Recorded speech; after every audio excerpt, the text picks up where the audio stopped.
I have a question about a verse in the Holy Quran, Surah 30, chapter 39 and verse 69. Good. You've got a good pupil now, eh?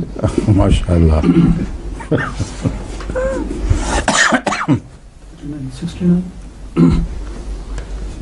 أعوذ بالله من الشيطان الرجيم ونفخ في الصور فصعق من في السماوات ومن في الأرض إلا من شاء الله ثم نفخ فيه أخرى فإذا هم قيام ينظرون.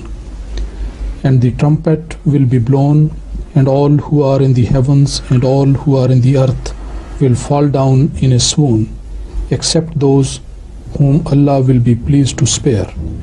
Then will it be blown a second time, and lo, they will be standing awaiting judgment.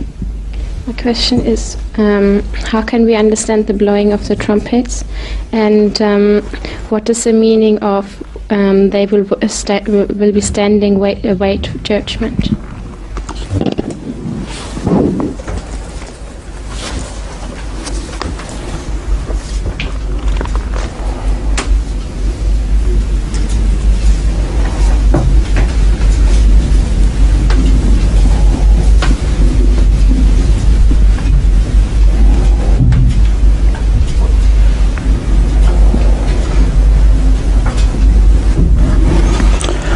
You see, the concept of Al-Qiyamah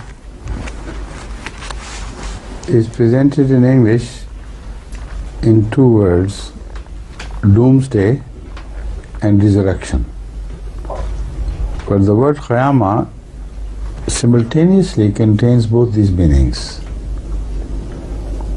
At the one end, it destroys and kills.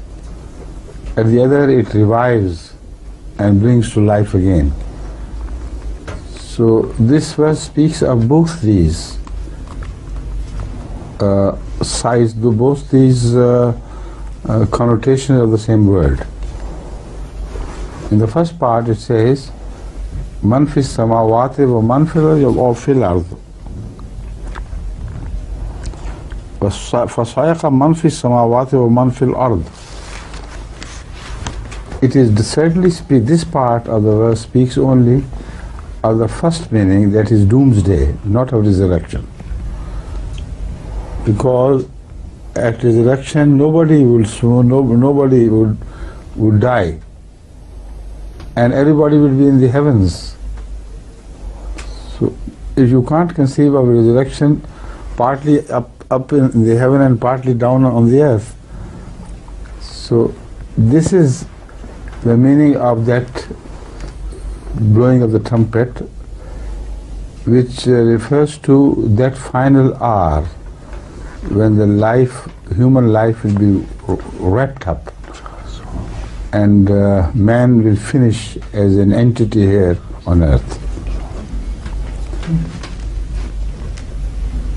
But then the trumpet will be blown again, not immediately, long after, when the resurrection is to take place.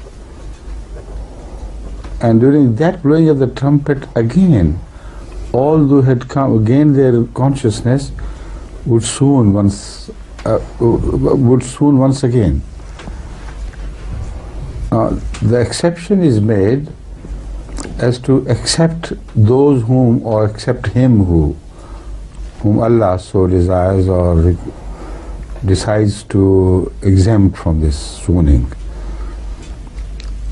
In my opinion, and I have spoken on this subject in a sermon at full length,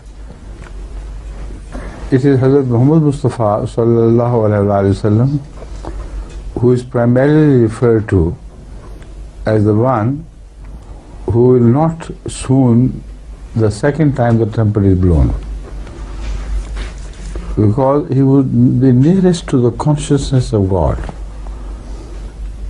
Of all the prophets, the one who has gained the clearest consciousness of attributes of God would be Hazrat Muhammad sallallahu alaihi wasallam. But he may have other company of some other prophets, like Moses and like so many others, whom Allah pleases to exempt from this. So this is perhaps the reference of this verse to that time when some of them will be spared, but they are not named. Also because man applies both to the humans as well as to the spiritual forms of life like angels, so it may refer to the angels as well. That many angels may swoon along with humans, but some of the angels like archangel, etc., would be honored by exemption. But names are not mentioned and the classes are not mentioned either. Categories are not mentioned either. So it's just a guesswork, but a guesswork in tune with the spirit of this verse. Right?